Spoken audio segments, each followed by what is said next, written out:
세월호 참사가 난 지 5년 7개월 만에 검찰이 특별수사단을 꾸렸습니다.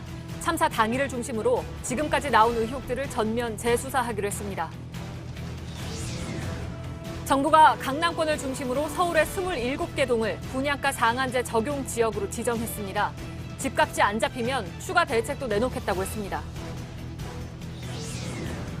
검찰이 조국 전 법무부 장관의 서울대 법학전문대학원 연구실을 압수수색했습니다. 개인 계좌에 대한 영장도 발부받아 수사하고 있다고 밝혔습니다. 미국이 지난달 방위비 분담금 협상에서 한반도 밖에 있는 미군의 주둔 비용도 한국이 일부 부담해줄 것을 요청해 우리 대표단이 난색을 표명한 것으로 확인됐습니다. 승무원 성추행 등의 혐의를 받는 몽골 헌법재판소장이 오늘 오전 인천공항에서 체포됐습니다. 지금까지 조사받고 있습니다. 더불어민주당의 싱크탱크인 민주연구원에서 20대 남성 표심을 잡기 위해서 모병제를 총선 공약으로 당에 공식 요청할 것으로 파악됐습니다. 민주당 내부에선 재원 마련도 어렵고 모병제는 총선이 아닌 대선용 공약이란 지적도 나오고 있습니다. 일부 아동 성범죄자들이 재판부의 실수로 취업 제한을 받지 않게 된 실태를 취재했습니다. JTBC 취재진이 판결문을 전수조사했습니다.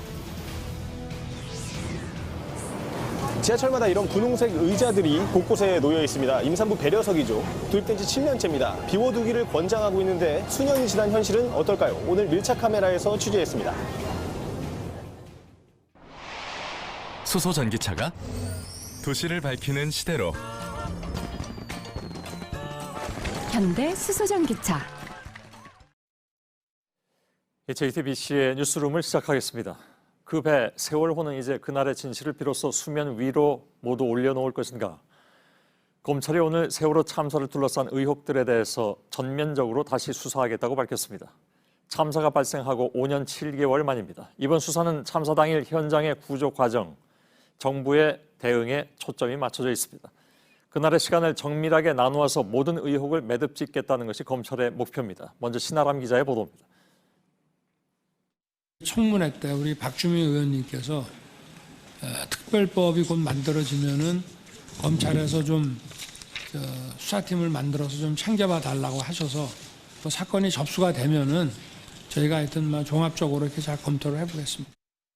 대검찰청은 오늘 오전 세월호 참사 특별수사단을 구성한다고 밝혔습니다. 윤석열 총장 체제가 출범한 뒤 처음으로 만들어진 특별수사단입니다. 윤 총장은 수사단장으로 특수통인 임관혁 안산지청장을 임명했습니다. 임 단장은 2014년부터 2년간 서울중앙지검 특수부장을 지냈습니다.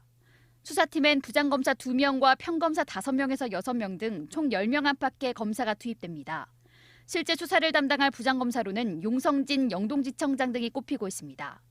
용 지청장은 국정농단 수사팀에서 박근혜 전 대통령의 7시간 의혹 수사를 담당한 바 있습니다. 대검에선 한동훈 검사장이 책임자인 반부패 강력부가 특수단의 수사를 지원합니다. 임 단장과 일부 검사들은 내일부터 서울고검으로 출근해 세월호 참사와 관련한 기록 전체를 검토할 예정입니다. 임 단장과 대검 관계자는 수사의 범위와 대상을 정하지 않았다면서 세월호 참사 당일을 중심으로 현장에서 어떤 일이 있었는지 실체를 밝히는 것에 주력할 예정이라고 밝혔습니다. JTBC 신아람입니다. 세월호 유가족들은 그렇게 바랐던 전면 재조사가 이루어진다면서 이번만큼은 철저히 수사해달라고 촉구했습니다. 사회적 참사 특별조사위원회는 검찰의 특별수사단에 적극적으로 협조하겠다고 JTBC에 전했습니다. 이상엽 기자입니다. 세월호 참사 가족협의회는 오랜 기다림 끝에 발표된 검찰의 특별수사단 설치 결정을 환영한다고 했습니다. 특히 검찰과 사회적 참사 특별조사위원회가 공조해서 수사가 잘 이루어지길 바랐습니다.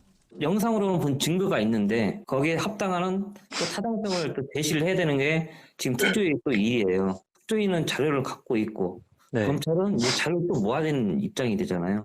특조위도 JTBC 취재진에 검찰 수사에 적극 협조하겠다고 했습니다.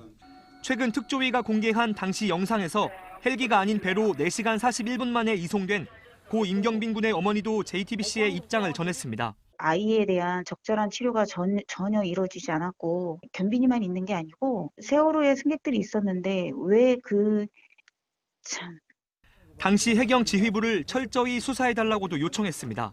헬기 이용해서 정말 국민들한테, 피해자 가족들한테 모두 와서 거짓을 고하기 위해서 헬기를 이용해서 그렇게 다녔던 상황이었던 거고. 가족협의회는 참사 책임자 122명의 명단을 정리해 오늘 15일 세월호 참사 특별수사단에 1차 고발장을 낼 계획입니다. JTBC 이상엽입니다. 이 세월호 참사에 대한 수사가 지난 5년 7개월 동안 없었던 것은 아니죠. 이번에 검찰이 수사단을 꾸리는 것은 미진했던 의혹에 대해서 모두 들여다보려는 것으로 파악이 됩니다. 백종원 기자가 지금 나와 있습니다. 자, 지금 윤석열 검찰총장 이후에 별도의 특별수사단을 꾸리는 것은 처음 있는 일인데 전면 재수사, 그러니까 세월호 참사에 대해서 그동안 좀 모자랐다고 생각하는 부분들을 전부 다 들여다보겠다, 이런 뜻이죠. 네, 지금 취재진이 대검찰청 관계자들과 이 특별수사단으로 배치된 검사들에게 물어봤습니다. 2014년 4월 16일 그 참사에 관계된 사람과 의혹들은 모두 들여다보겠다고 했습니다.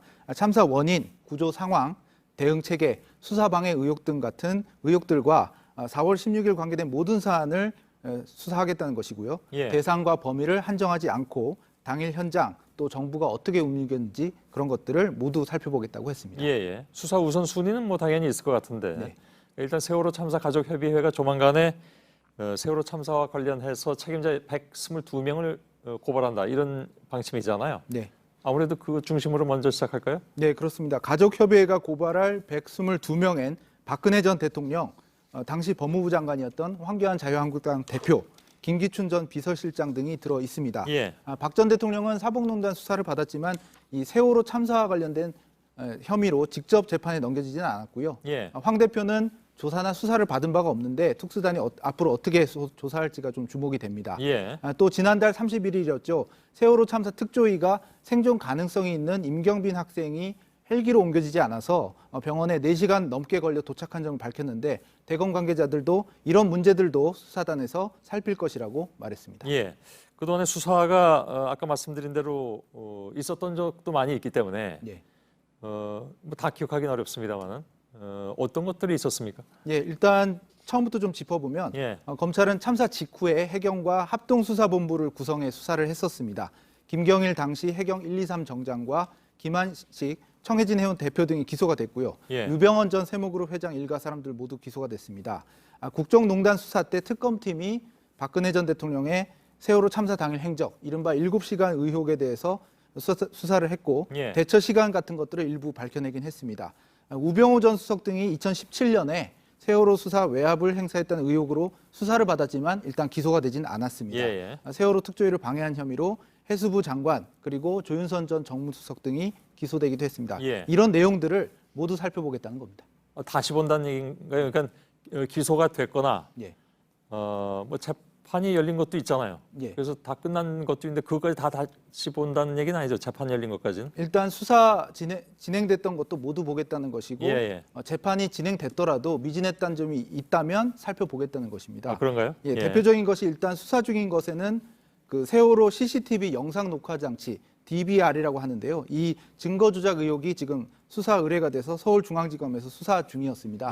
이것을 이 특별수사단이 받아서 수사를 할 것으로 보이고요.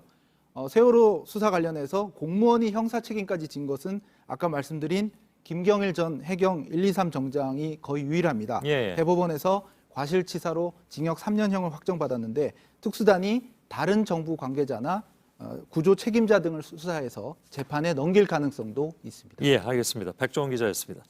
자, 이번 검찰의 세월호 수사는 어떤 파장을 가져올지, 어디까지 가져올지 가늠하기가 어렵습니다.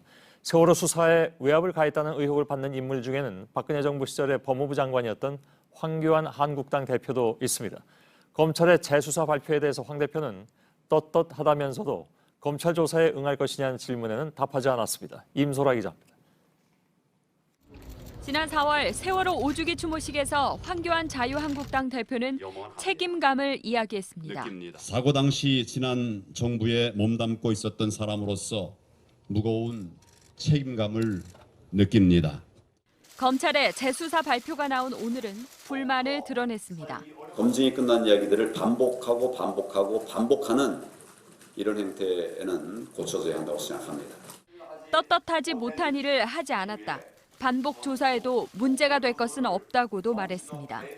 앞으로 검찰의 직접 조사에 응할지 여부에 대해선 답변을 미뤘습니다. 응하실 생각은 있으신 거예요? 결과가 뭐 달라질 게 없다고 일단.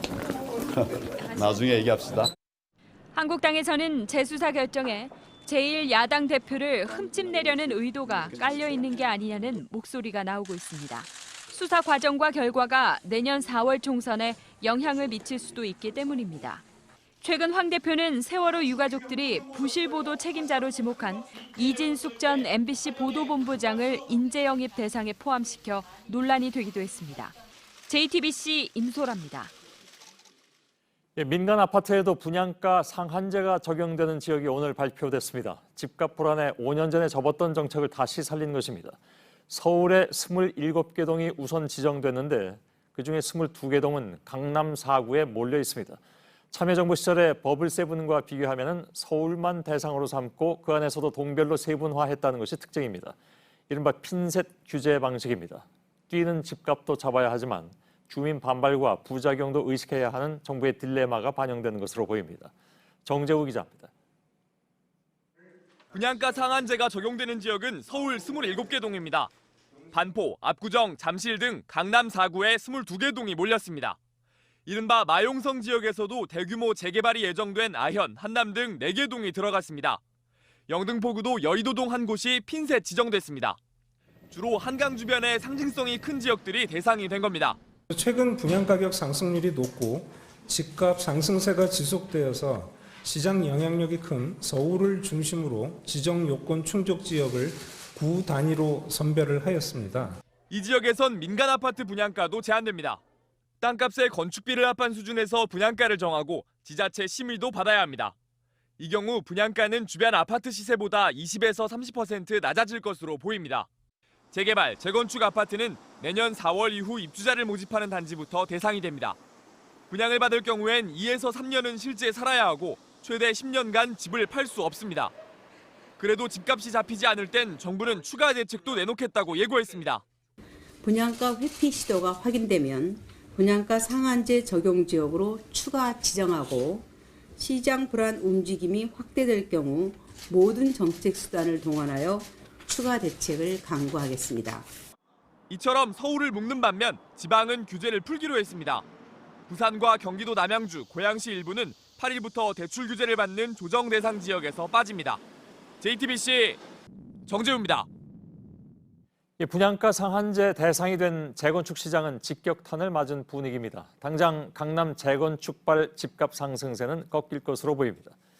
그러나 투기 수요가 주변으로 옮겨가는 이른바 풍선 효과까지 막기에는 역부족이 아니냐는 우려도 있습니다. 박영우 기자입니다. 재건축을 추진 중인 서울 반포 주공 1단지입니다. 최근 조합원들 간의 소송전이 벌어진 데다 분양가 상한제 대상까지 되면서 사업 추진 일정이 불투명해졌습니다. 정부에서 하는 일이라 뭐 어찌 할 수는 없지만 수익금이 하나도 없는 거잖아요. 그냥 남소는 일 시키는 거예요. 강남 일부 재건축 조합은 정부를 상대로 시위에 나서겠다고 밝히는 등 반발 움직임도 일고 있습니다. 분양가가 낮아지면 재건축 조합원들이 내야 할 분담금은 늘어납니다. 반포 1단지의 경우 가구당 5억 원 이상 더 내야 할 것이란 추산도 나옵니다. 이 때문에 투기 수요가 줄어들면서 강남 재건축 아파트 가격은 일단 주춤해질 가능성이 큽니다. 문제는 풍선 효과입니다. 시중의 부동자금이 이미 지어진 아파트나 분양가 상한제 대상이 아닌 지역으로 옮겨갈 수 있다는 겁니다. 강남 4구에서도 논현과 양재 등 23개 동은 이번 분양가 상한제 대상에서 빠졌습니다. 상한제가 예고된 이후 신축 아파트가 강세를 보이면서 지난주까지 서울 아파트 값은 19주째 오름세를 보였습니다. JTBC 박영우입니다. 검찰이 조국 전 법무장관의 계좌 추적에 나섰다고 밝혔습니다. 조 전 장관 일가에 대한 수사가 시작되고 조 전 장관 개인에 대해서 영장을 발부받아서 추적에 나선 것은 처음입니다. 이런 가운데 어제는 조 전 장관 자녀의 입시 비리 의혹 수사를 위해서 조 전 장관의 서울대 연구실도 압수수색했습니다. 서울중앙지검에 취재기자가 나가 있습니다. 김민관 기자, 그러니까 조 전 장관의 계좌를 추적하고 있다고 했는데 어떤 부분을 확인하기 위해서입니까? 네, 검찰은 법원으로부터 압수수색 영장을 발부받아 이 조국 전 장관의 일부 계좌를 조사하고 있다고 밝혔습니다. 부인 정경심 교수의 계좌에 대해서도 영장을 발부받아 조사를 하고 있는데요. 이 정 교수는 미공개 정보를 이용해 사모펀드 투자업체인 WFM의 주식 12만 주를 차명으로 사들였다는 의심을 받고 있습니다.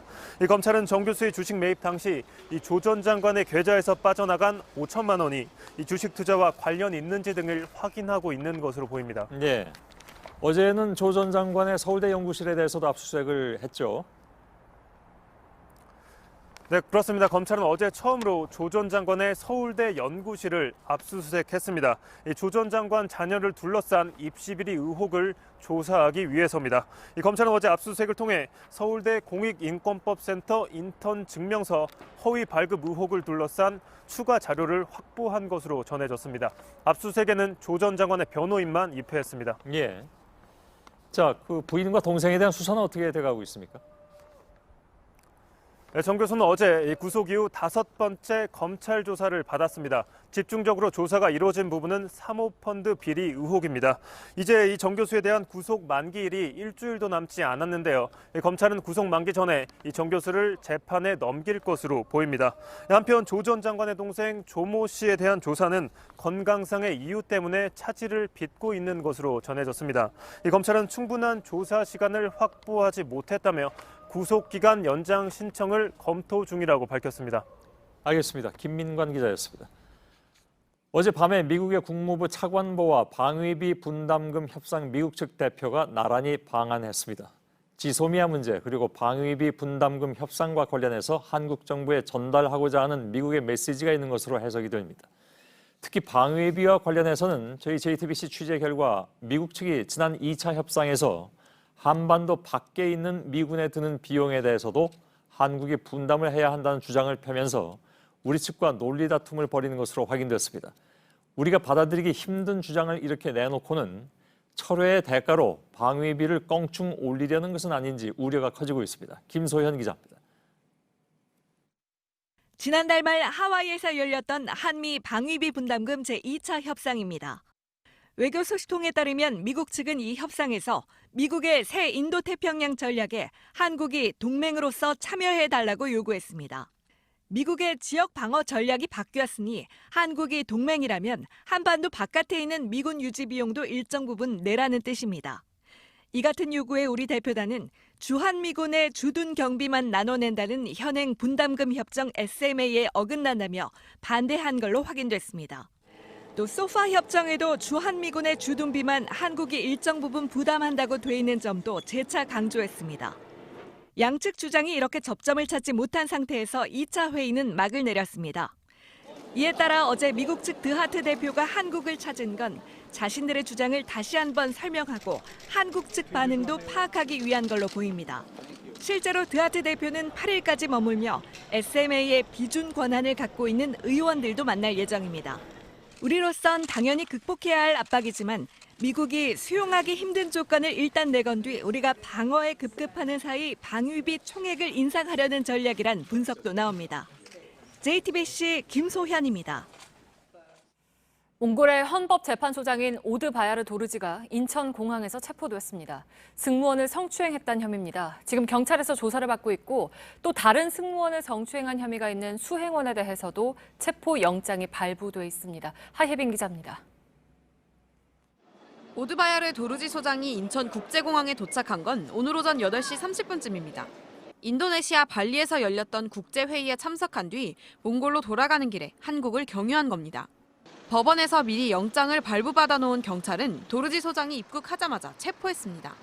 이후 인천지방경찰청으로 데려가 오전 10시 40분부터 8시간 넘게 조사하고 있습니다. 도르지 소장은 성추행 혐의에 대해 모두 부인하고 있는 걸로 알려졌습니다. 하지만 피해 승무원은 도르지 소장이 부적절한 신체 접촉을 했다는 점을 이미 경찰에 진술했습니다. 경찰은 도르지 소장이 몽골 국적의 대한항공 승무원에게 폭언을 했다는 의혹도 조사 중입니다. 경찰은 오늘 조사를 마친 뒤 도르지 소장을 기소 의견으로 검찰에 송치할 걸로 보입니다. 또 다른 승무원을 추행한 혐의가 있는 도르지 소장의 수행원 A씨에 대해서는 체포영장을 받아놓은 상태입니다. A씨는 사건 당일인 지난달 31일 경찰 조사를 받지 않고 싱가포르로 떠났습니다. 경찰은 A씨가 입국하는 대로 체포해 조사할 방침입니다. JTBC 하혜빈입니다. 이 도르지 소장이 입국하고 체포되는 과정은 모두 비공개로 이루어졌습니다. 경찰은 주한 몽골 대사관이 비공개로 해달라고 요청을 했고 이걸 받아들인 거라고 해명했습니다. 홍지용 기자입니다. 오드바야르 도르지 소장의 입국과 체포 과정은 철저히 비공개로 이루어졌습니다. 오전 8시 29분 도르지 소장이 탄 비행기가 인천공항 2터미널에 도착했습니다. 경찰은 도르지 소장을 체포한 뒤 정해진 출구가 아닌 통로로 데려가 경찰차에 태웠습니다. 인천지방경찰청 앞에서도 마찬가지였습니다. 경찰은 본관 앞에서 지하주차장으로 들어가 조사실로 곧장 올라갔습니다. 이에 대해 경찰은 주한 몽골 대사관이 비공개로 조사해달라는 요청을 했다고 밝혔습니다. 또 공보규칙에 따라 수사 내용을 공개하지 않을 수 있고 흉악범처럼 신상 공개할 수도 없다고 설명했습니다. 경찰은 사건 당시 면책특권이 있다는 주한 몽골 대사관의 주장을 듣고 도르지 소장을 1시간 만에 풀어줘 현재 내부 감찰을 받고 있습니다. JTBC 홍지용입니다. 네, 그런가 하면 러시아 국적의 관광객이 아시아나 항공의 승무원을 성추행한 혐의로 입건됐습니다. 어젯밤 필리핀 세부행 여객기 안에서입니다. 이 남성은 경찰 조사를 받고 필리핀 세부로 출국을 한 상태입니다. 오선민 기자입니다.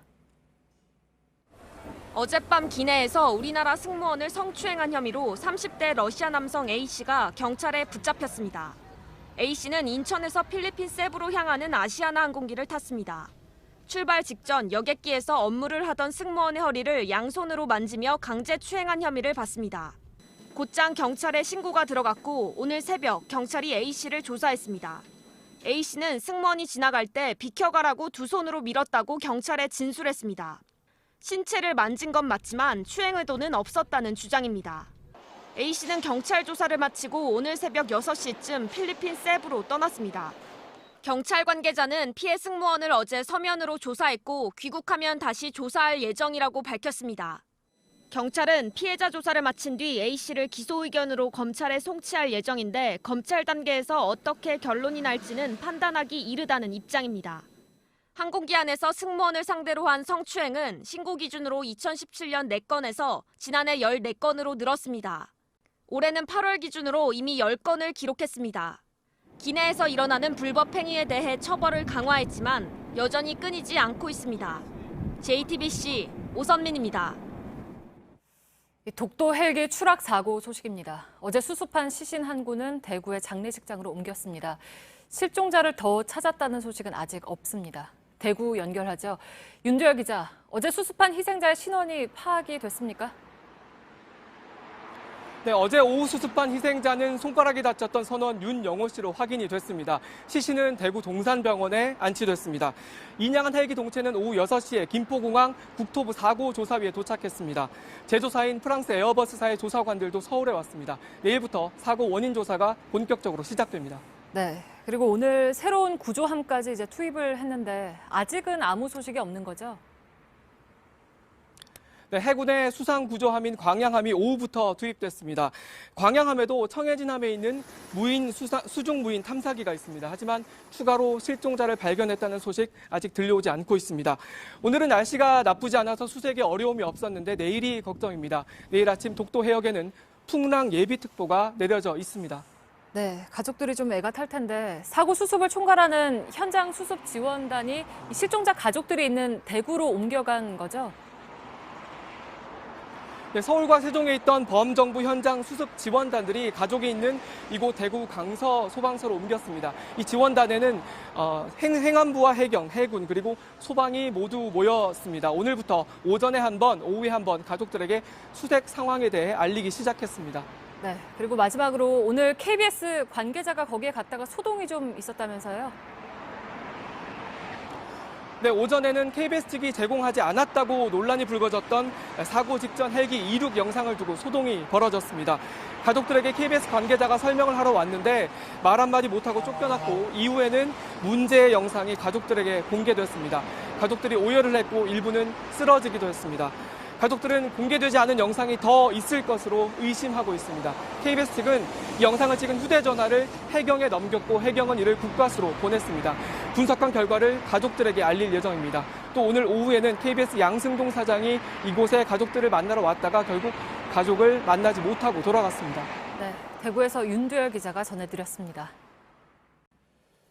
민주당의 싱크탱크인 민주연구원에서 총선 공약으로 모병제 도입을 추진 중인 것으로 파악됐습니다. 민주당 내부에서는 시기상조라는 지적이 나오고 있습니다. 또한 이 모병제는 또 다른 차별을 불러일으킨다라는 지적이 있어 왔습니다. 김필중 기자입니다. 민주연구원은 내부적으로 모병제 검토를 마친 것으로 파악됐습니다. 조만간 당 정책위와 총선 기획단에 총선 공약으로 채택할 것을 공식 요청할 계획입니다. 민주연구원 핵심 관계자는 JTBC와 통화에서 인구구조상 모병제 검토가 필요한 시기라며 AI 등을 활용한 첨단 군전력을 위해서라도 모병제가 필요하다고 밝혔습니다. 이어 현 징병제를 단계적으로 폐지하면서 모병제로 전환하는 등의 방식이라고 덧붙였습니다. 구체적인 모병제 도입 시기 등은 알려지지 않았습니다. 정치권에서는 민주당이 상대적으로 지지도가 낮은 20대 남성을 겨냥한 공약이라고 보고 있습니다. 하지만 민주당 내에서는 시기상조라는 목소리가 나옵니다. 민주당의 한 관계자는 총선은 지역 맞춤형 공약이 나와야 하는데 모병제는 대선 공약이라 시기상조라는 느낌이 있다고 밝혔습니다. 정경두 국방부 장관은 지난 9월 국회 대정부 질문에서 모병제에 대해서 언급한 바 있습니다. 인구 급감을 대비해 모병제 등을 검토해야 한다고 했지만 장기적인 관점이라고 말한 바 있습니다. 당장 모병제를 실시하면 크게 늘어나는 월급도 재정에 부담이 될 수 있습니다. 게다가 결국 돈이 필요한 사람들만 군대에 가게 된다는 지적도 있습니다. JTBC 김필주입니다. 강기정 청와대 정무수석이 고성 논란 이후에 닷새 만에 국회를 찾았습니다. 예결위에 참석하기 위해서인데 한국당은 정무수석을 다시 볼 일이 없다면서 예결위 자체를 보이콧했습니다. 강 수석은 100번 제가 잘못했다면서도 국회를 향해서는 쓴소리를 쏟아냈습니다. 한민용 기자입니다. 강기정 수석! 우기장이 뭐예요? 우기장은 뭐예요? 우기장은 뭐냐고!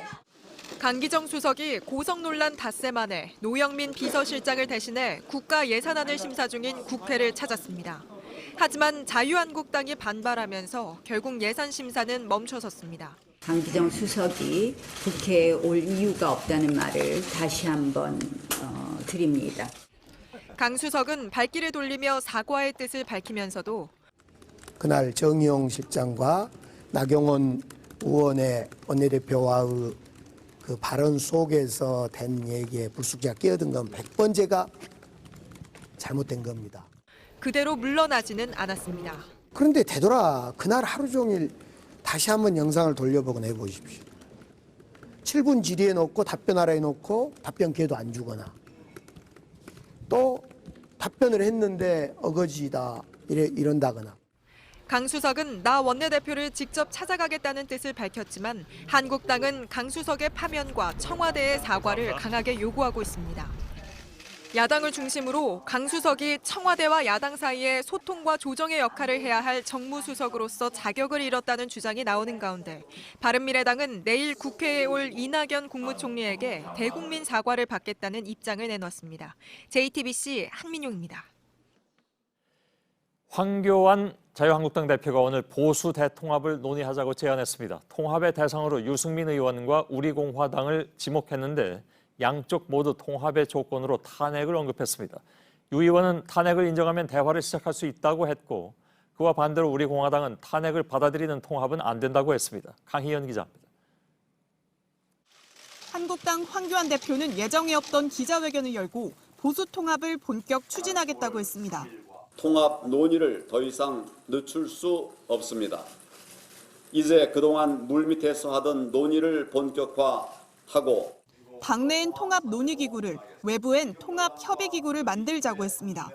이미 바른미래당 의원 모임인 변화와 혁신을 이끌고 있는 유승민 의원, 그리고 우리공화당과도 접촉해왔다고 했습니다. 여러 경로를 통해서 우리 자유민주 세력과의 협의를 계속해 왔습니다. 말씀하신 우리 유승민 대표와도 직간접적인 그런 소통을 해왔고 유승민 의원은 탄핵의 강을 건널 진정한 의지가 있다면 대화를 시작하겠다는 전제를 얘기하며 황 대표의 제안을 수용할 수 있다는 뜻을 내비쳤습니다. 탄핵을 인정하고 과거 세력과 결별해야 통합이 가능하단 겁니다. 유 의원 측에선 통합에 대한 진지한 고민이 없었던 졸속회견이라며 뜬금없단 비판도 나왔습니다. 우리공화당은 황 대표의 제안을 일단 거절했습니다. 박근혜 대통령에 대한 탄핵을 묻어버리면서 하자는 보수 통합은 불의한 자들의 야합, 모래 위의 성일 뿐이라며 입장을 확실히 하라는 말도 했습니다. JTBC 강현입니다.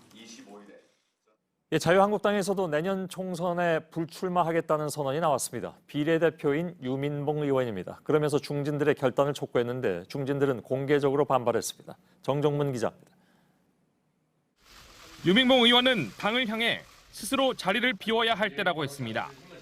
정치인은 패배하고 나서야 정치를 그만둔다는 말을 들었습니다. 이 말이 틀렸다는 것을 증명해줄 정치인이 자유한국당에서 많이 나와주었으면 합니다.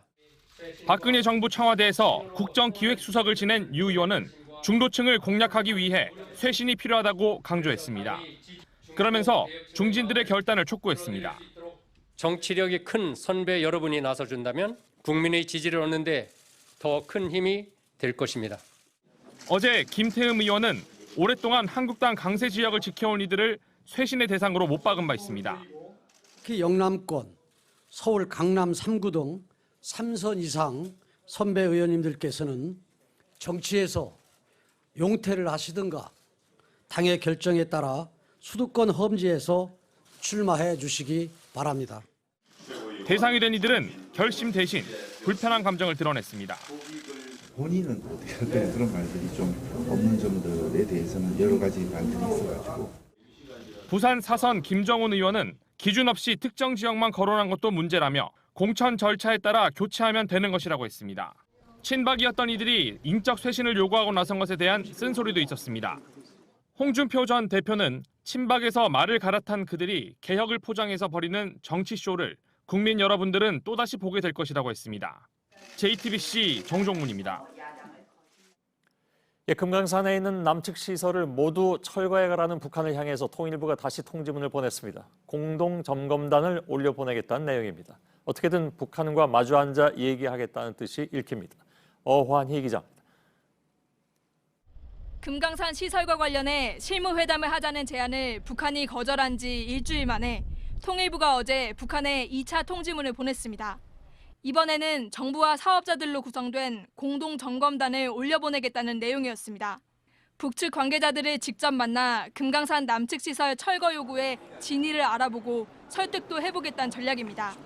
북한이 이 통지문에 반응을 보이면 정부와 현대아산 등 사업 관계자들로 공동점검단을 구성한다는 방침입니다.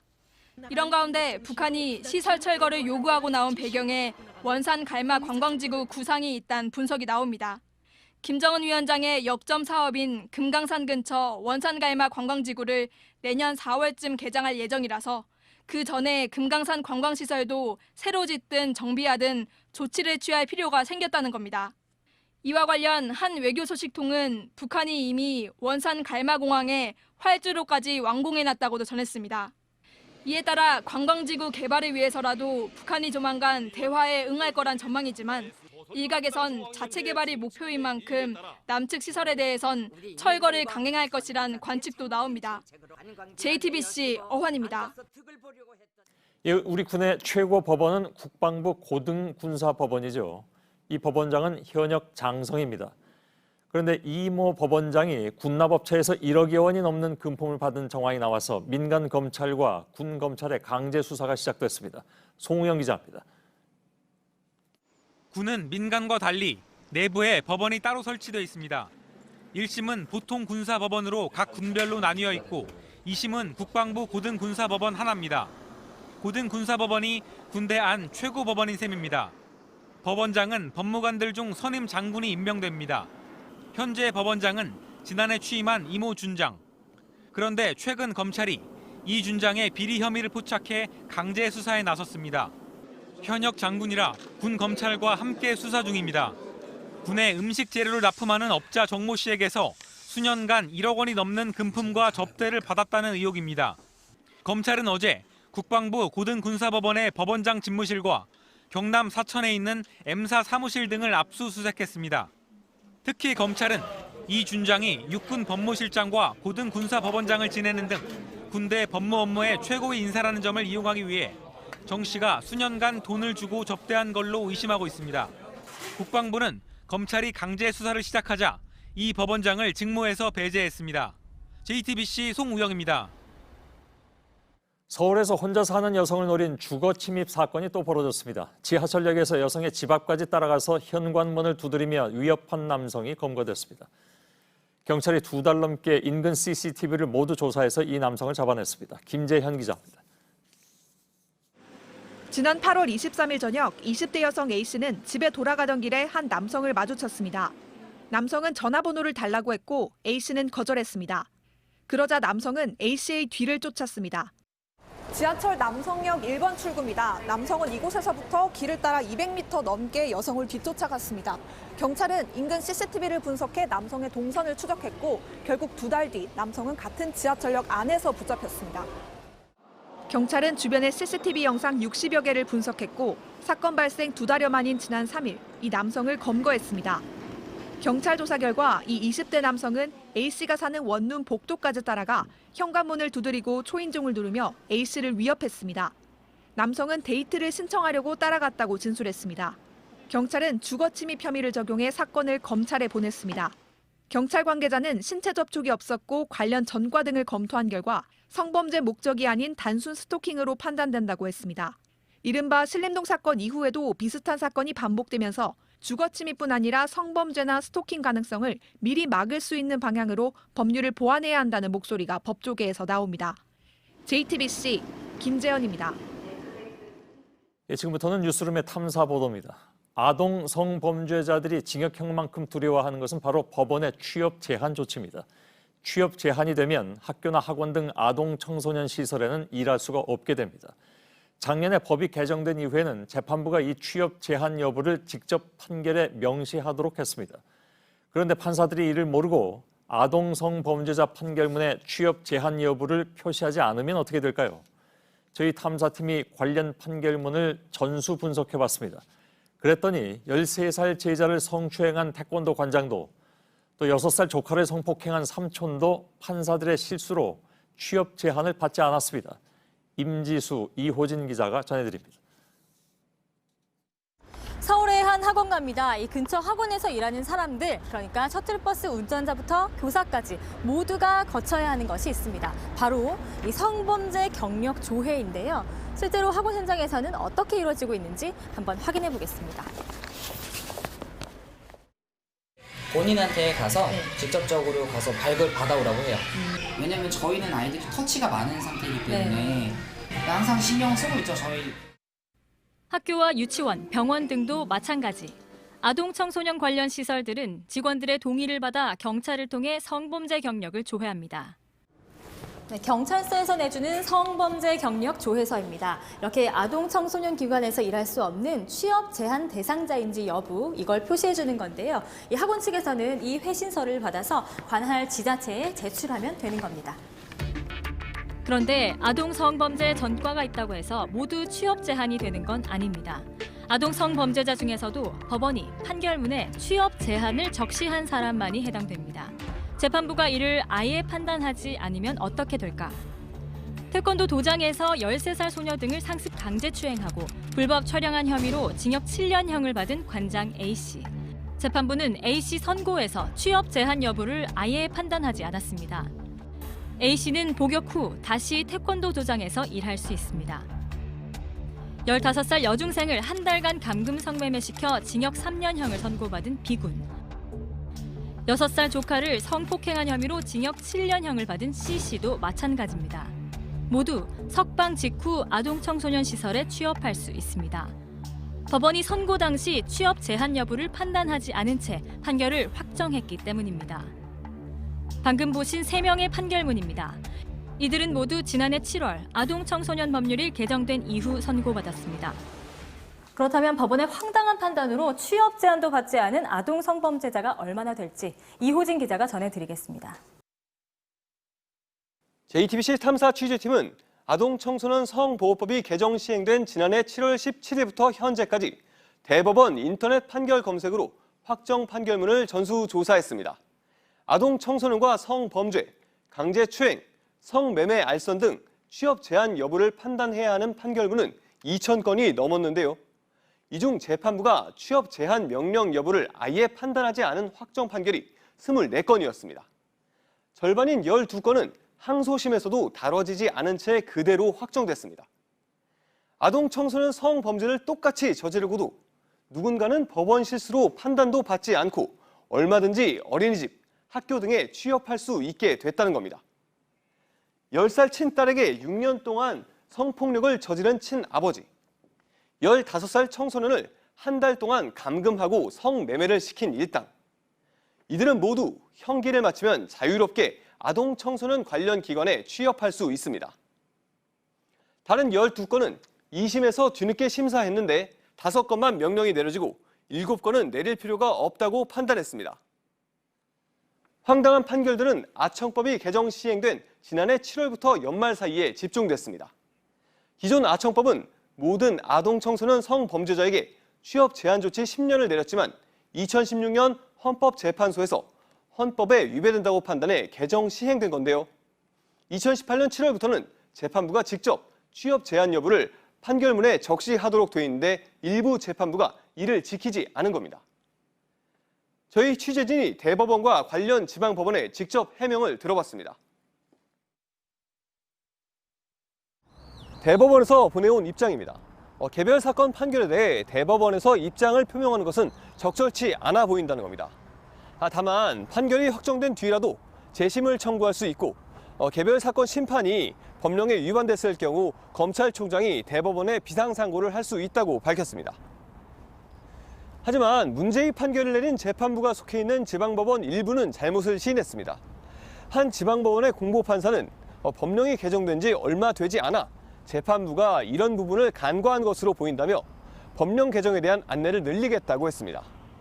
또 다른 판사는 앞으로 이런 일이 일어나지 않도록 노력하겠다고 밝혔습니다. 아동 청소년법이 개정된 후 관련 재판에선 피고인 형량만큼이나 취업 제한 여부가 주목받고 있습니다. 그 피고인 입장에서는 사실은 사회와 완전히 격리되는 정도의 처분이라고 와닿기 때문에. 하지만 취업 제한을 판단하는 기준도 재판마다 제각각이라는 지적이 나옵니다. 지난해 재판부가 취업 제한 조치를 내릴 필요가 없다고 판단한 사례들입니다. 이웃 아동 청소년 자매를 성폭행한 남자부터 11살 이웃 아동을 성폭행한 남자, 지나가는 아이를 끌고 가 성추행한 남자들이 포함돼 있었습니다. 대부분 초범이라 재범 위험성이 낮고 취업 제한으로 피고인이 받을 불이익이 크다는 이유에서입니다. 원칙은 취업 제한 명령을 하는 것이고 다만 예외적으로 행사되어야 될 조문이기 때문에 법원 스스로가 재량을 행사할 때 조금 더 제한적으로.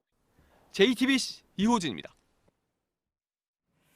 여성 한 명이 평생 낳을 수 있는 자녀가 한 명이 채 안 되는 나라, 우리 사회의 현실입니다. 30년 뒤에는 80세 이상 노인이 20세 이하 청년보다 많아집니다. 저출산에 노인 수가 늘면서 인구 피라미드가 역삼각형이 되는 겁니다. 학생이 줄면서 교사도 줄고 군 병력도 줄일 수밖에 없습니다. 정부가 교사와 군 인력 체계를 다시 짠다고 하는데요. 정작 중요한 저출산을 해결할 대책은 빠졌습니다. 인구가 줄어드는 속도가 예상보다 너무 빨라서 걱정입니다. 박진규 기자입니다. 현재 우리 군 상비 병력은 57만 9천 명입니다. 출산율이 떨어지고 20세 이하 인구가 줄면서 군대에 가는 사람도 적어질 수밖에 없습니다. 2022년까지 50만 명 수준으로 감축해 나가도록 하겠습니다. 현재 병역 의무자는 30만 명 수준이지만 2037년이 되면 18만 4천 명까지 줄어듭니다. 병사가 줄어든 만큼 간부를 늘리고 여군 비중도 2022년 8.8%까지 끌어올리기로 했습니다. 6살부터 17살까지의 학생들 숫자는 예상보다 가파르게 떨어지고 있습니다. 3년 전에는 2040년에 479만 명 수준일 것으로 예측됐는데 급격하게 출산율이 낮아지면서 402만 명까지 줄어들 걸로 보입니다. 학생 수가 크게 주는 만큼 교사 수도 조정됩니다. 교대 사범대는 평가를 거쳐 2022학년도부터 정원을 줄여나가기로 했습니다. 당장 한국교총은 비판 성명을 냈습니다. 학생 수가 줄어들면 오히려 교육의 질이 높아질 수 있다는 겁니다. 2025년 시작되는 고교 학점제를 앞두고 다양한 과목을 만들고 교사 수도 늘려야 한다고 주장했습니다. 오늘 발표에선 인구 구조 변화에 따른 대응책만 나왔습니다. 인구 감소의 근본 원인인 저출산을 해결할 방안을 서둘러 마련해야 한다는 목소리가 큽니다. JTBC 박진규입니다. 한 집 걸러 치킨집도 이젠 옛말입니다. 지난해 새로 차린 치킨집이 6,200곳인데요. 카페는 무려 14,000개가 새로 생겼습니다. 2배가 훌쩍 넘죠.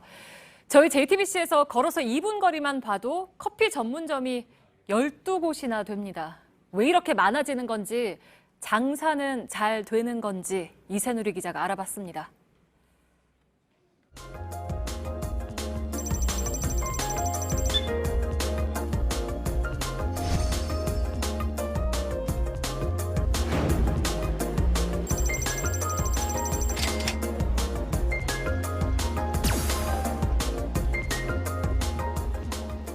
이렇게 커피를 마시는 사람들 가운데 절반 이상은 습관적으로 마신다고 합니다. 커피를 찾는 사람들이 많아지다 보니 커피 전문점 수도 7만 개를 훌쩍 넘었습니다.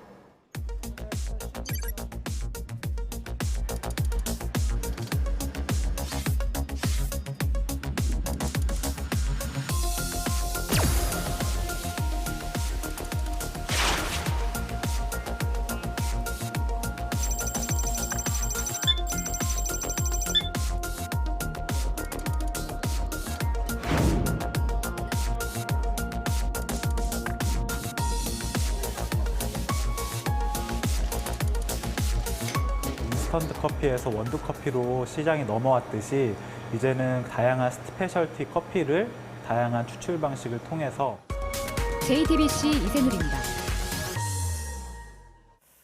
2017년에 포항 지진이 인근의 지열 발전 때문이라는 정부의 조사 결과와 관련해서 검찰이 지금 수사를 하고 있습니다.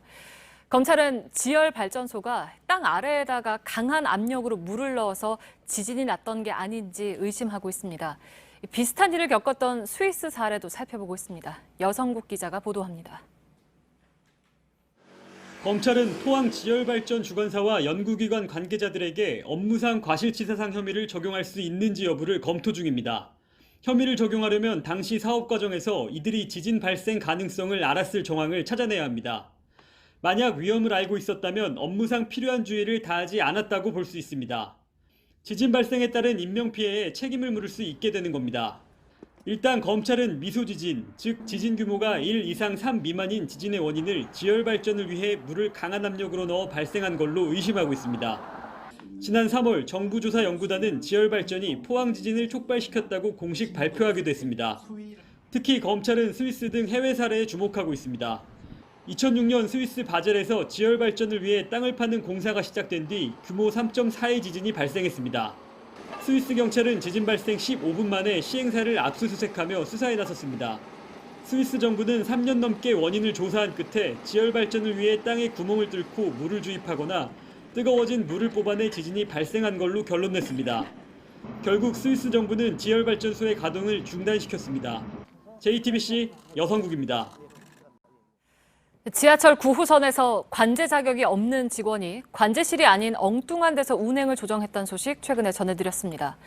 저희 보도가 나간 뒤로 서울교통공사가 검찰에 해당 직원을 고소했고 국토교통부 역시 감사에 나섰습니다. 허진 기자입니다. 서울교통공사는 지난달 10일 서울 지하철 9호선 노조 간부를 검찰에 고소했습니다.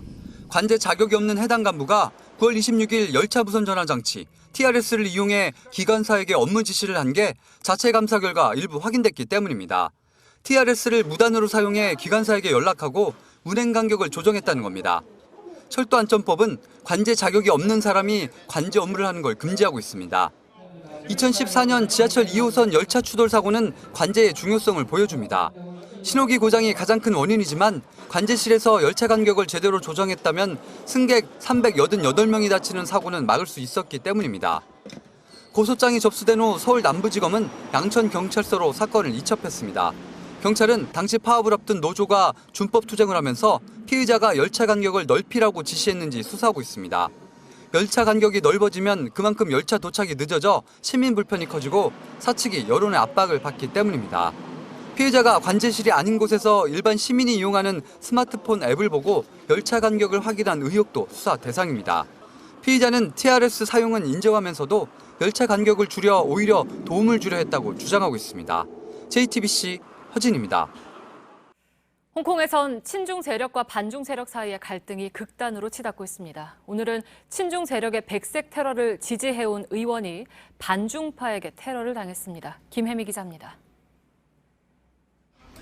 구의원 선거 지원 유세 중인 허진야오 홍콩 입법회 의원에게 한 남성이 다가와 꽃다발을 건넵니다. 사진을 찍자고 제안하더니 갑자기 가방에서 흉기를 꺼내 덮칩니다. 현장에서 제압당한 남성은 의원을 향해 인간 쓰레기라고 소리쳤습니다. 허진야오 의원은 대표적인 친중파로 과거 시위대를 향한 백색 테러를 지지했다가 시위대의 비난을 샀던 인물입니다. 그는 가슴에 상처를 입고 병원으로 이송돼 수술을 받았고 생명에는 지장이 없는 상태입니다. 친중파 진영 의원들은 24일로 예정된 구의원 선거가 안전하게 이루어져야 한다며 우려를 표명하고 나섰습니다. 홍콩 정부도 성명을 내고 폭력 행위를 절대 용납하지 않을 것이라며 강경한 대응 방침을 밝혔습니다. 하지만 친중과 반중으로 갈라진 홍콩 내 갈등은 갈수록 치열해질 전망입니다. 앞서 3일에도 한 친중 성향의 남성이 생각이 다르다는 이유로 시위대 측의 일가족 4명에게 흉기를 휘두르고 구의원의 귀를 물어 뜯는 일이 있었습니다. JTBC 김혜미입니다. 네, 이번엔 칠레 소식입니다. 지난 주말엔 시위 때문에 에이펙 정상회의를 열지 못하기도 했죠. 이번엔 남미 축구대회 결승전도 칠레에서 페루로 개최지가 바뀌었습니다. 이런 상황에서 피녜라 대통령은 그만 물러나라고 외치는 시민들의 요구를 공개적으로 거부했습니다. 산티아고에서 임종주 특파원입니다. 경찰이 취륙가스와 물대포를 쏘며 이탈리아 광장으로 접근합니다. 시위 참가자들이 광장 중앙에 집결하기 시작하자 강제 해산에 나선 것입니다. 시위대는 돌을 던지며 격렬히 저항합니다. 날아온 최루탄을 발로 걷어내기도 하고 손으로 집어 다시 던지기도 합니다. 시위대가 불어나자 경찰이 뒤로 후퇴하기 시작합니다. 그러자 이번엔 시위대가 경찰을 향해 돌진합니다. 소화기로 진압차를 직접 공격하기도 합니다. 지금은 집회 시작 시각인 오후 5시쯤입니다. 시위대 숫자가 급격히 늘어나면서 저지에 나선 경찰과 곳곳에서 충돌하고 있습니다. 이탈리아 광장은 또다시 이렇게 전쟁터로 돌변했습니다. 지하철 요금 인상에 반발해 시민들이 대거 거리로 나선 이후 19일째입니다. 양측의 충돌은 더 잦아지고 또 더 격렬해지고 있습니다. Hasta que podamos conseguir lo que pedimos. Porque esto no va a parar. Esto tienen que seguir. Por todos los que ya callaron, nosotros tenemos que seguir hablando. 같은 날 피녜라 대통령은 시위대의 하야 요구를 공개적으로 거부했습니다. 국민 대다수에 의해 선출됐다며 남은 2년의 임기를 마치겠다는 뜻도 밝혔습니다. 칠레는 에이펙 정상회의 개최를 포기한 데 이어 남미 축구대회 결승전도 다른 지역에 내줬습니다. 남미 축구연맹은 코파 리베르타 도레스 결승전을 산티아고가 아닌 페루 리마에서 개최하기로 했습니다. 칠레 산티아고에서 JTBC 임종주입니다. 잡지 샘터의 12월 호입니다. 이걸 끝으로 무기한 휴관을 하겠다고 했지만 샘터 맨 뒷장에는 이렇게 적혀 있습니다. 2020년 50년의 샘터는 휴관 없이 독자 여러분을 찾아가겠습니다. 문을 닫을 뻔했지만 독일로 갔던 간호사의 경력금, 재소자가 보내준 편지가 쓰러져 가던 샘터를 붙잡아 줬습니다. 김나한 기자입니다. 내가 살아보니까 내가 주는 친절과 사랑은 미치는 적이 없다. 세상을 떠난 수필가 장영희 교수는 생전에 샘터에 이런 글을 실었습니다. 사랑은 미치는 적이 없다고 했는데 이번에 샘터도 비슷한 경험을 했습니다. 샘터가 무기한 휴관, 사실상 폐간의 길로 접어든다는 소식이 전해지자 보름 동안 1000통이 넘는 전화가 걸려왔습니다. 독일에서 간호사로 일했던 독자는 회사를 찾아와 짧은 편지와 격려금을 줬고 재소자는 장문의 편지를 보내와 돈을 익명으로 기부하겠다고 했습니다. 그 사이 구독자는 2배가 됐고 후원을 하겠다는 기업도 나타났습니다. 이게 끝이라고 얘기했던 12월호는 그래서 샘터의 마지막 이야기를 쓸 수 없었습니다. 많은 분들의 도움에 힘입어서 저희가 다시 시작하는 거기 때문에 힘 잃지 않고 만들어 나가야 되겠다는 그런 뚝심도 많이 더 생긴 것 같고요. 1970년 4월 창간에 49년을 달려온 샘터. 이 작은 잡지엔 법정 스님부터 이혜인 수녀까지 여러 작가들의 따뜻한 글이 담겼습니다. 유명 작가가 아니어도 시험에 떨어지고 회사에서 받은 스트레스를 풀어낸 우리 주위 이웃들의 이야기도 실렸습니다. 그러나 시대에 뒤처진 종이 매체라 글이 읽히지 않는 시대라 사라짐은 어쩔 수 없다고 생각했는데 작은 기적이 일어났습니다.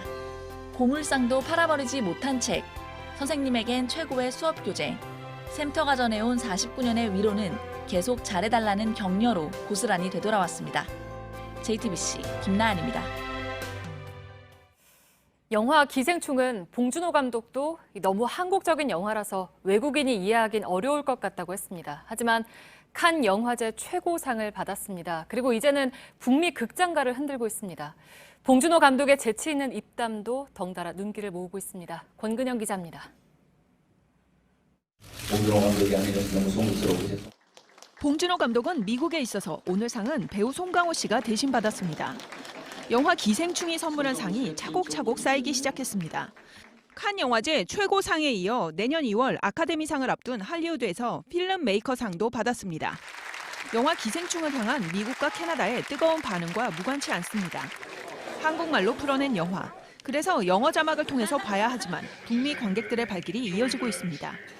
한 달 전 개봉할 때 상영관은 3개뿐이었지만 이제는 461개로 늘었습니다.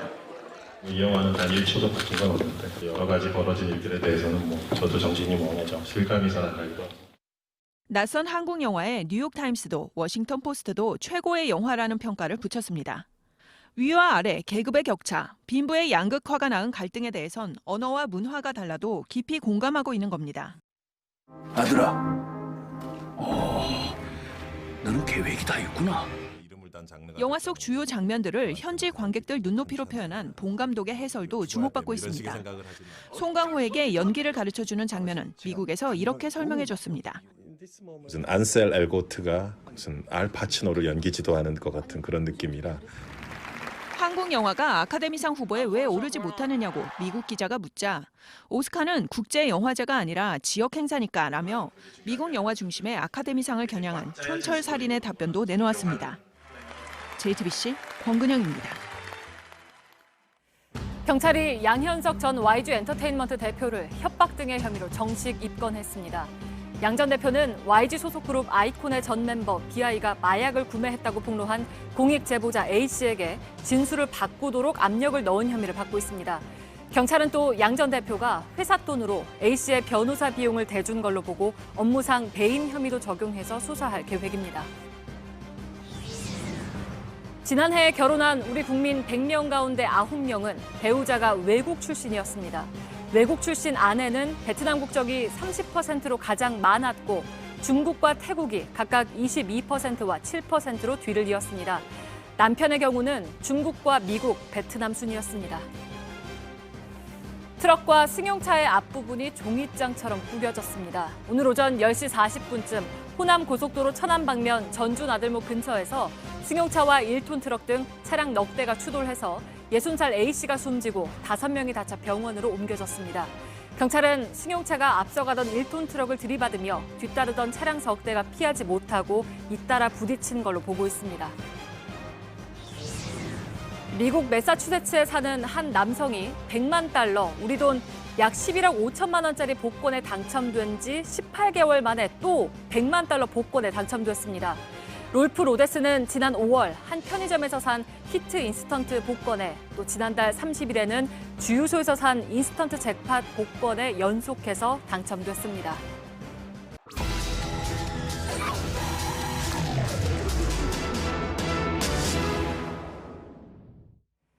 지하철을 타면 보이는 분홍색 좌석은 임산부 배려석입니다. 도입한 지 7년이 됐습니다.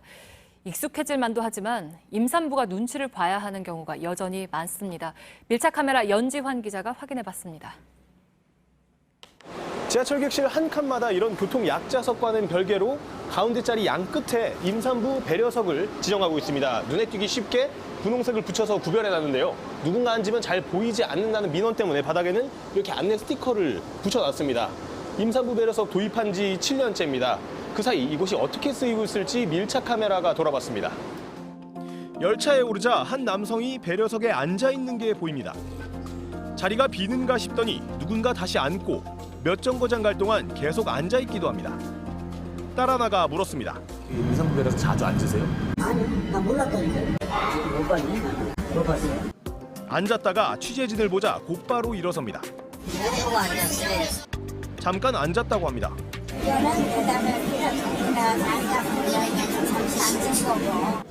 인부들은 배려석이 빈 경우를 찾기 어렵다고 말합니다. 처음에는 저는 임신하지 않으신 여성분들 게임하시느라 그다음에 할아버님 앉아계시고 그다음에 제가 앉았어요. 비워줄 거를 예상하고 쓰진 않고요. 그냥 그분이 비워주면 그냥 감사하다고 하고 그냥 타고 있어요.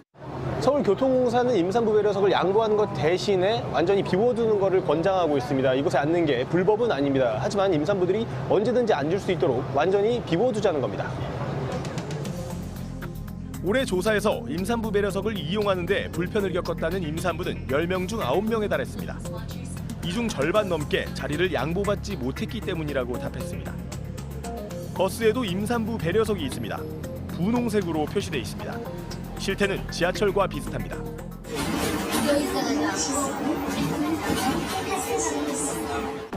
인부가 대중교통을 이용하며 느끼는 피로가 얼마나 될까? 보건소에서 특수 복장을 빌렸습니다.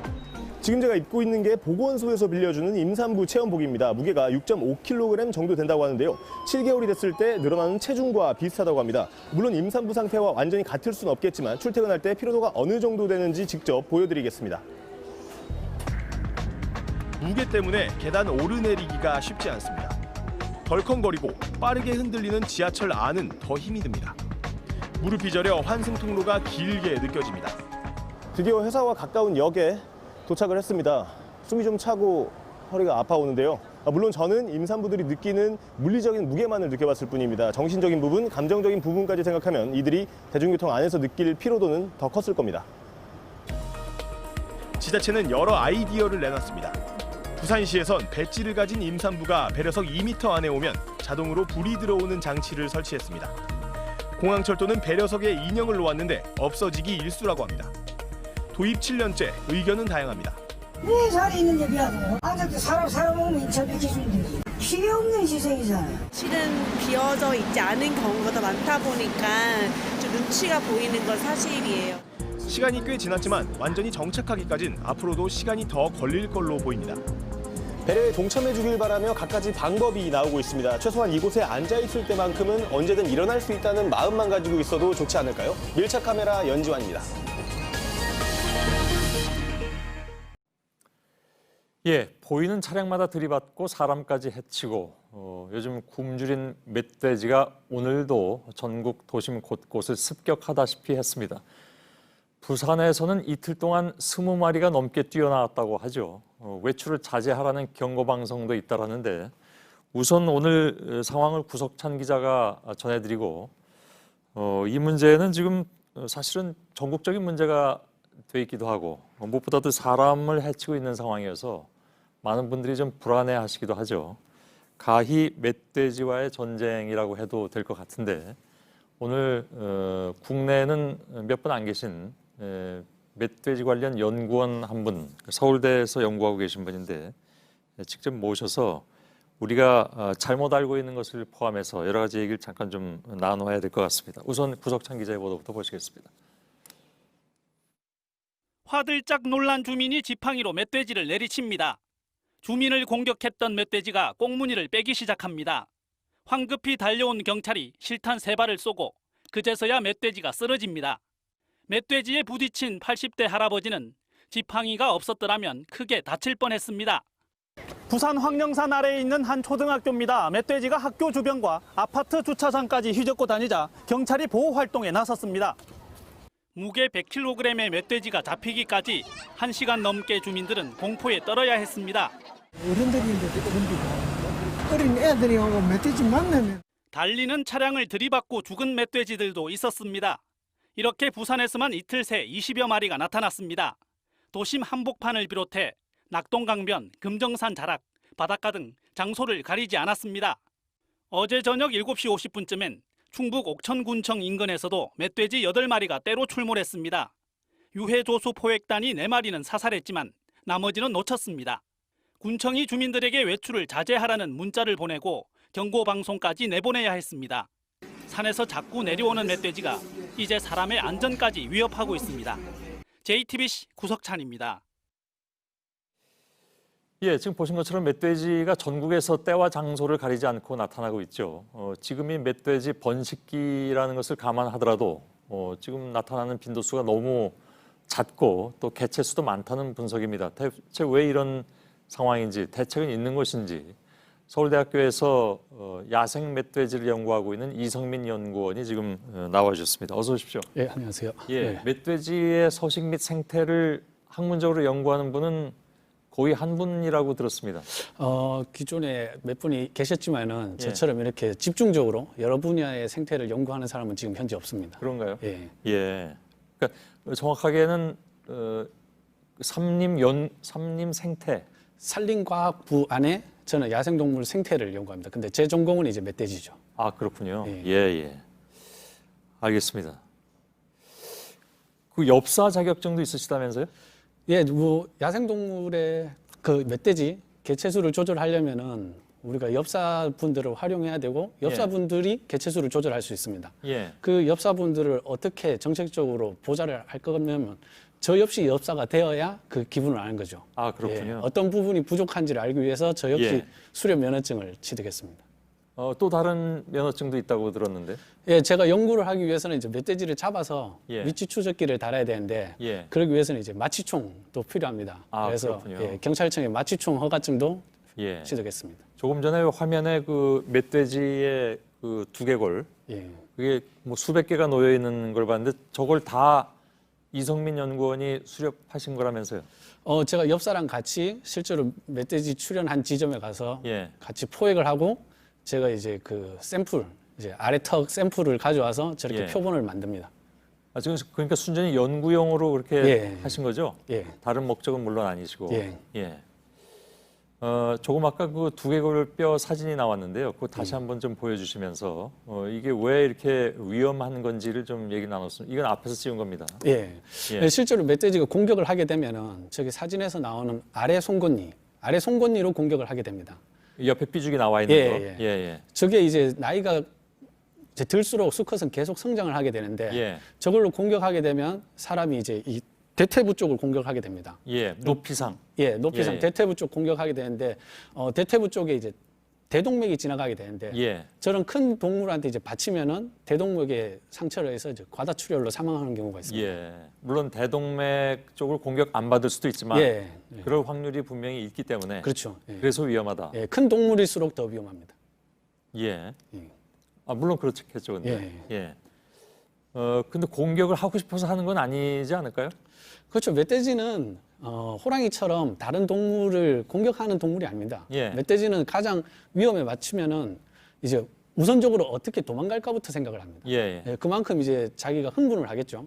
그래서 가장 첫째로 도망을 가는 걸 선택하는데 도망갈 곳이 없으면은 공격을 하게 됩니다. 그러니까 도망갈 그 경로에 사람이 서 있으면 그냥 들이받는 거잖아요. 그렇죠. 자기가 도망가기 위해서 사람을 들이받죠. 사람을 공격하려고 들이받는 건 아닙니다. 그 어떻게 해야 이 피해를 줄이느냐, 어떻게 해야 멧돼지 잘 피할 수 있느냐 하는 것은 조금 이따 좀 더 얘기를 나누도록 할 텐데요. 일단은 지금 궁금한 것이 왜 요 몇 년 사이에 저렇게 수십 배씩 막 뛰어나오느냐 하는 겁니다. 일단 예전보다 개체수가 많이 늘었고요. 이게 과학적으로 우리가 자료를 쌓아온 게 아니기 때문에 얼마나 늘었는지는 모릅니다. 근데 예전보다 지금 포획되는 수렵량이 불과 5년 전만 해도 2만 마리 정도가 수렵이 되는데 1년에? 지금은 5만 마리가 수렵이 되고 있습니다. 5만 마리가 수렵됨에도 불구하고 계속 출몰을 한다는 것은 개체수가 늘었다라는 걸 간접적으로 보여주는 겁니다. 그래서 이제 실제로 예전에는 멧돼지가 도심 주변에 서식을 안 했는데 지금 개체수가 늘어나면서 멧돼지가 점점 도심 주변에 적응을 하고 멀리 안 가고 주변에 살게 됩니다. 그러면서 이제 사람들하고 조우할 기회도 늘어나고. 그 말씀은 그러면 지금 멧돼지가 산 속에만 있는 것이 아니라 도시 근처 어딘가에 있다는 얘기인가요? 도심하고 산의 경계 지역 가까이에 살고 있죠. 예전에는 도심 지역 한참 것까지 멧돼지가 서식 안 했습니다. 근데 지금은 도심과 산림 경계에 가까운 지역에서도 멧돼지가 서식을 하고 있습니다.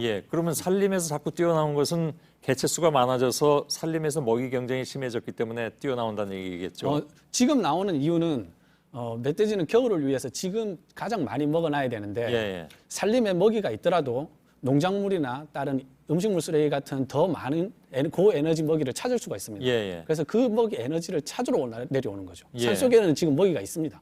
예. 그래서 먹이가 부족하다기보다 고에너지 먹이를 선호하기 때문에 내려오는데 그 내려오는 과정에서 멧돼지가 뭐 길을 잃는다든지 예. 아니면 혼란을 받는다든지 그러면 도심으로 출몰을 하게 됩니다. 예. 근데 아까 말씀하실 때 다른 동물을 공격하지는 않는다고 했는데 저희가 얼마 전에 보도를 해드렸는데 그 염소를 공격해서 실제로 먹은 뭐 그런 상황들 그게 가능합니까?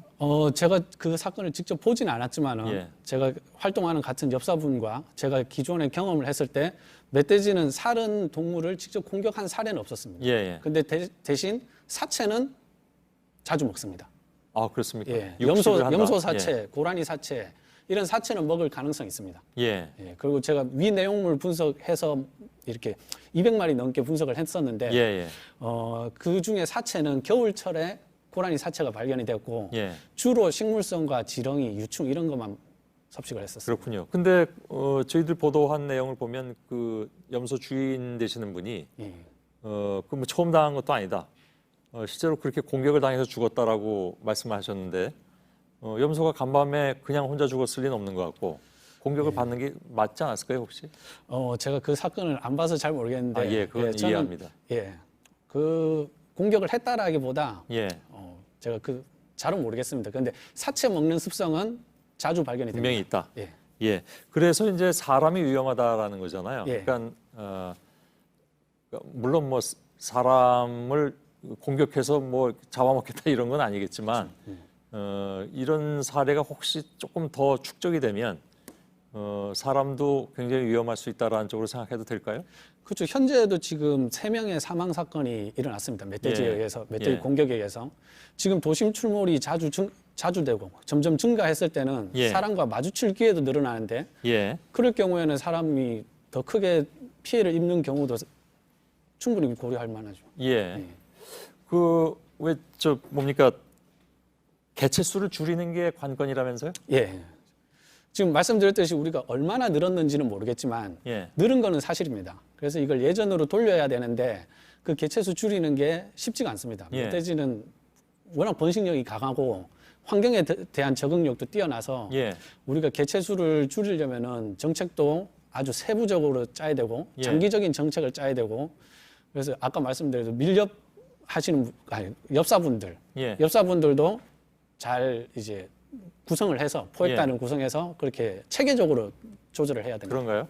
근데 또 예를 들어서 동물보호단체 같은 데서는 그 너무 잔인하다 이렇게 반대하실 수도 있는데 우리가 동물을 좋아하지만은 언제까지 무한정으로 수용할 수는 없습니다. 예전처럼 개체수 조절이 잘 됐다면은 지금 5만 마리가 안 죽습니다. 지금은 훨씬 더 작은 수가 줄을 수 있는데 우리가 이만큼 한 거는 계속 동물 보호 정책으로 개체수를 늘려왔기 때문에 더 어떻게 많이 줄일 보면 수밖에 없는 더 것이다. 많이 학살이 되는 경우도 있습니다. 그래서 체계적으로 동물의 학살도 막고 멧돼지 문제를 줄이려면은 우리가 한번 대대적으로 개체수를 줄여서 체계적으로 계속 유지해 나가는 수가 밖에 없습니다. 알겠습니다. 그건 뭐 찬반 양론이 있을 것 같긴 합니다. 마지막으로 우산을 확 펴서 막는다라든가 하는 여러 가지 요령이 돌고 있는데 그러면 안 된다. 왜 웃으십니까? 일단 멧돼지는 사람하고 만나면은 가장 먼저 드는 생각이 내가 어디로 도망가야 되나. 그 생각부터 가장 먼저 듭니다. 그런데 사람하고 마주쳐서 멧돼지는 도망갈 곳을 찾고 있는데 사람이 갑자기 우산을 꺼내서 팍 펼치면은 멧돼지는 나를 공격한다고 생각할 수 있습니다. 그러면 반대로 멧돼지도 공격을 합니다. 그래서 첫째로 멧돼지를 마주치면은 정면에 서기보다 양옆으로 멧돼지가 도망갈 곳을 터주는 게 좋습니다. 나는 너를 공격할 의사가 없고 멧돼지는 공격할 길이 생기면 도망가면 됩니다. 그게 제일 중요합니다. 아니 근데 저 경험에 의하면 이게 피해도 쫓아온다고 그러잖아요. 그거는 멧돼지가 구석진대에 몰렸을 때 사람도 피할 곳이 한 곳밖에 없고 멧돼지도 도망갈 데가 거기 한 곳밖에 없으면은 사람을 공격하고 도망가야 되겠죠. 근데 우리가 우선적으로 멧돼지하고 대응하지 않고 옆으로 피한다거나 우리가 먼저 몸을 숨기면 멧돼지는 도망갈 길부터 먼저 찾습니다. 그 분명한 말씀이시죠. 그러니까 이건 사실은 굉장히 좀 시청자들이 좀 넓은 골목이라든가 갑자기 조우를 했는데 사실 좀 당황스럽잖아요. 예. 그때 그러면 골목에 쫙 붙어버리면 그냥 지나갑니까?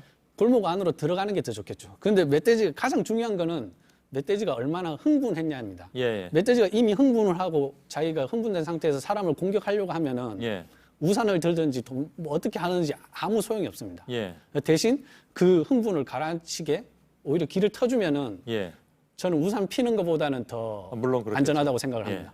이거 다 경험해서 하신 말씀이시죠? 예, 저는 이때까지 산을 타면서 수없이 멧돼지를 만났는데 예. 저는 공격당한 적 한 번도 없습니다. 그때마다 그건 다 옆으로 피하는 게 요령이었습니까? 예. 예, 알겠습니다. 이건 사실은 여러 가지 경우가 있기 때문에 네, 딱 집어서 얘기할 수는 없지만 그렇죠. 특히 도심 출몰됐을 때가 예. 가장 흥분된 상태고 예. 그때 어떻게 하느냐가 가장 중요한데 예. 제 경험으로 봐서는 멧돼지의 길을 터주는 게 가장 안전하다고 생각합니다. 알겠습니다. 일단 그것만 머릿속에 넣어두겠습니다. 예. 예. 서울대 이성민 연구원이었습니다. 고맙습니다. 네. 예.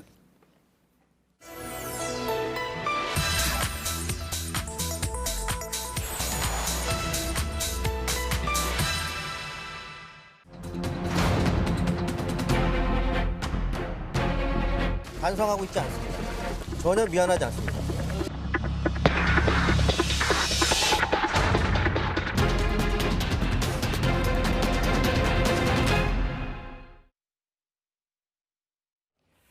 모텔 투숙객을 죽이고 시신을 훼손해서 유기한 장대호에게 어제 1심에서 무기징역이 선고됐습니다. 재판부는 이례적으로 사형에 버금가는 징벌이 필요하다면서 가석방이 결코 허용될 수 없는 무기징역 혐의를 분명하게 밝혀둔다라고 강조를 했습니다. 이게 가능한 건지 팩트체크 이가혁 기자와 따져보겠습니다. 네. 이가혁 기자, 일단 재판부가 이렇게 밝혀뒀다고 해서 뭐 강제력이 있는 겁니까? 강제력은 없습니다. 현행법상 무기징역을 선고받은 사람에게도 가석방 기회가 주어집니다. 어제 재판부도 자신들이 판결문에서 이렇게 밝혔다고 해서 훗날 가석방을 결정할 행정기관, 즉 법무부가 이를 꼭 들어줄 의무는 없다는 취지로 분명하게 밝혔습니다.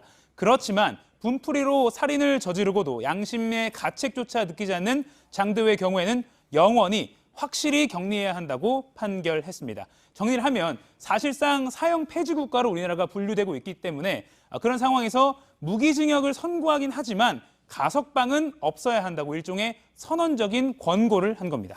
네, 그러니까 재판은 사법부인 법원의 영역인 거고 가석방은 법무부의 영역이다라는 거죠? 네, 가석방 결정은 행정처분입니다. 모범수 중에서 교화가 다 이루어졌다고 판단되는 경우 그 중에서도 20년 이상 복역을 해야 심사 대상에 오를 수가 있습니다. 원래 10년이었는데 2010년에 20년 이상으로 기준이 강화됐습니다. 이 교도소 차원에서 심사를 올리면 법무부 심사를 거쳐서 장관이 최종 승인합니다. 이 교도소 생활만 잘했다고 되는 게 아니라 범행 수법이나 피해 정도 등도 판단에 반영합니다. 이 무게수 가석방은 2016년에 2명, 그리고 11명, 40명, 올해 9월까지는 9명입니다. 네, 근데 이제 어제 재판부도 영원히 사회로부터 격리를 해야 한다라고 판단을 했듯이 어떤 범죄는 교화보다는 처벌이 더 중요하다라고 최종 결론이 나기도 하잖아요. 네. 그래서 이제 가석방 없는 무기징역을 제도화해야 한다 이런 목소리가 꾸준히 있어 왔죠. 최근 점점 커지고 있는데요.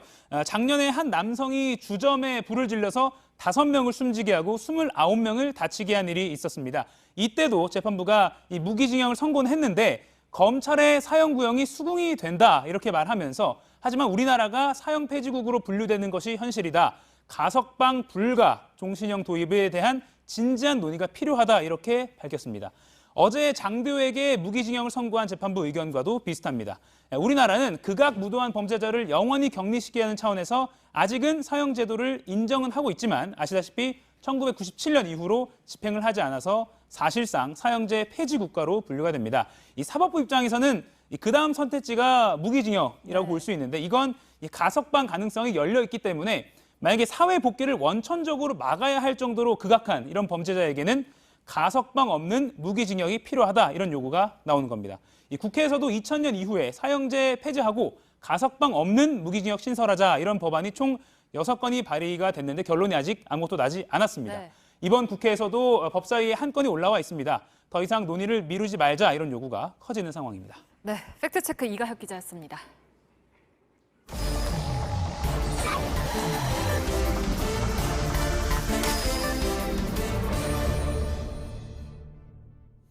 예, 비하인드 뉴스 시작하겠습니다. 박성태 기자 시작하죠.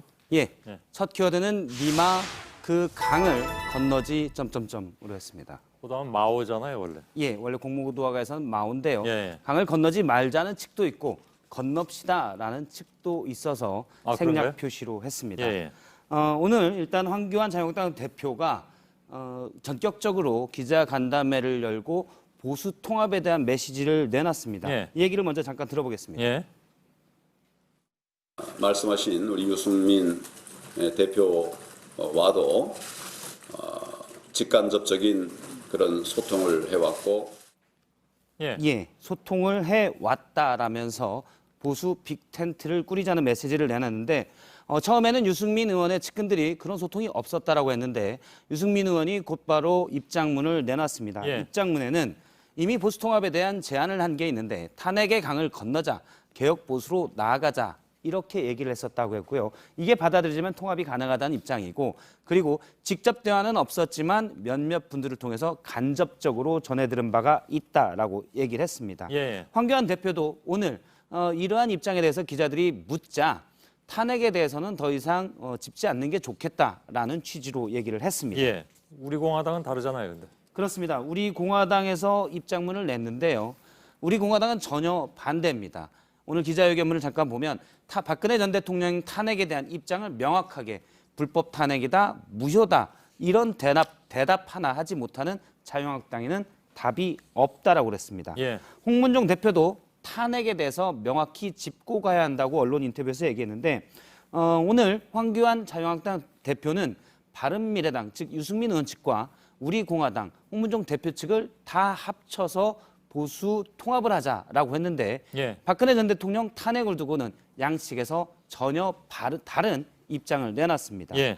사실 갑자기 잡힌 보수 통합에 대한 기자간담회는 요즘 황 대표 리더십 위기설이 나오자 예. 일단 이를 돌파하기 위해서 설익은 통합론을 가지고 내놨다라는 해석이 있습니다. 예, 두 번째 키워드는요? 두 번째 키워드는 같은 귀, 다른 입으로 잡았습니다. 예, 어떤 얘기입니까?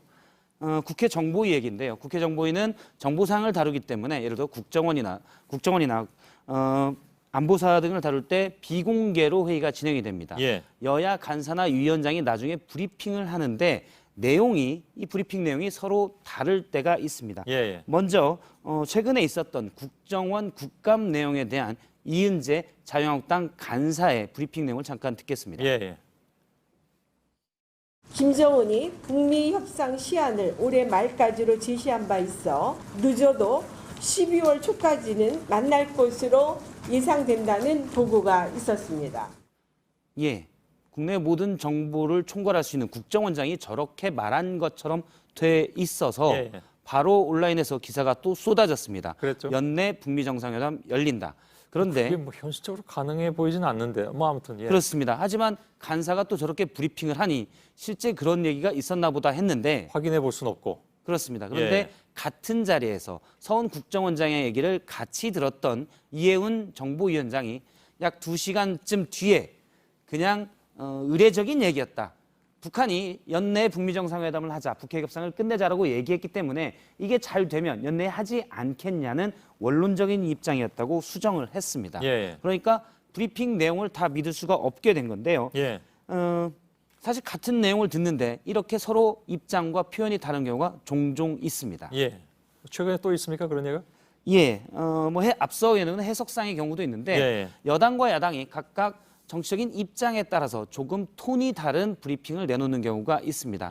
자유한국당과 민주당이 같은 내용에 대해서 다른 해석을 한 건데 그 내용도 잠깐 보도록 하겠습니다. 최근에 그 미사일이 액체 연료에서 고체 연료로 지금 이제 가고 있는데 이제 이런 경우는 그런데 아직 고체 연료 단계까지는 가지 않았다는 게 국정원의 판단입니다. 바로 거기서 다른 얘기가 나오네요? 그렇습니다. 자유한국당 간사인 이은재 의원은 가고 있다라고 했는데 민주당 간사인 김민기 의원은 가고 있지 않다는 것이 국정원 판단이다라고 얘기했습니다. 그럼 어쩌라는 얘기입니까? 듣는 입장에서는? 갈 수도 있다 정도가 제가 지금 해석하면 뭐 맞을 것 같은데요. 예, 뭐 억지 해석이죠, 뭐 사실 예, 따지고 그렇습니다. 보면. 예, 예. 북한이 이동식 발사대에서 고체 연료를 이용해 발사했을 때 사전에 탐지하기가 어렵기 때문에 예. 더 위협적이다라는 얘기를 좀 더 가능성 크게 자유한국당은 얘기하고 싶은 거고 예, 예. 민주당은 아직 그 정도는 아니다라고 얘기하고 예. 싶은 것이 바로 저런 브리핑에 나타났다 볼 수 있습니다. 근데 다른 것도 아니고 사실은 국가안보와 관련된 문제인데 예. 그렇게 얘기가 막 이렇게 해석해도 되고 저렇게 해석해도 되고 그러면 그건 좀 곤란하잖아요, 그죠? 기자들로서는 그래서 양쪽 얘기를 다 듣고 기사를 예. 써야 되는 어려움이 있습니다. 마지막 키워드는요? 마지막 키워드는 문희상 의장의 보완으로 잡았습니다. 예, 예. 뭐에 대한 보완입니까? 문희상 국회의장이 어제 일본 와세다대 강연에서 강제징용 피해자들에 대한 배상안을 본인의 이제 새로운 해법이라고 내놨는데 일본 기업과 국민 기업이 우리나라 기업들이 내고 또 국민성금 여기에 위안부 피해자 할머니들에게 일본 측에서 처음 했다고 우리가 거부했던 화해치유의 재단 남은 금액도 같이 넣어서 하나의 기금을 만들자라는 안을 냈습니다. 예. 그런데 우리 정부에서도 청와대에서도 우리 정부가 검토하지 않고 있다라고 얘기했고요. 예. 일본 정부도 전혀 받아들일 수 없는 안이라고 했습니다. 그럼 그냥 국회의장의 제안일 뿐인가요?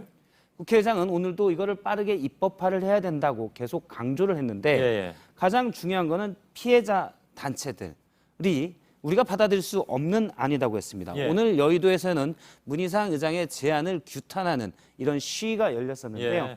특히 가장 큰 거는 일단 일본의 배상과 사죄를 받지 못하는 차원에서 기금만 만들어서 여기에서 돈을 준다면 이게 무슨 의미가 있냐라는 게 피해자 단체들의 입장입니다. 예. 사실 지난번 위안부 피해자 할머니들에 대한 박근혜 정부에서 해법을 내놨을 때도 당시 피해자들의 얘기를 직접 담지 못했다는 것이 제일 컸죠, 그게 가장 문제가? 큰 예. 문제가 됐었습니다. 그런데 이번에 문희상 의장의 제안도 따지고 보면 피해자 단체의 얘기가 전혀 반영이 안 된 건데 그러네요. 왜 안 됐는지를 알아보니까 국회 관계자는 보완을 강조하느라 미리 다른 곳과 상의하지 않았다. 그럼 뭐 과거 얘기랑 똑같은 얘기잖아요. 그렇습니다. 혹시 새 나갈까 봐 예. 따지고 보면 피해자 단체들의 얘기도 듣지 않은 셈입니다. 예.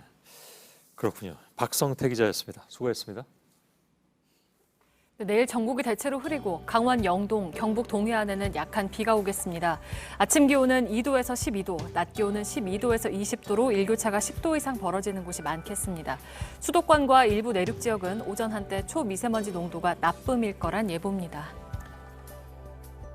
예, 뉴스는 끝나고 소셜 라이브는 오늘 월간 팩트체크로 진행하겠습니다. 저희들은 내일도 최선을 다하겠습니다. 여러분 고맙습니다.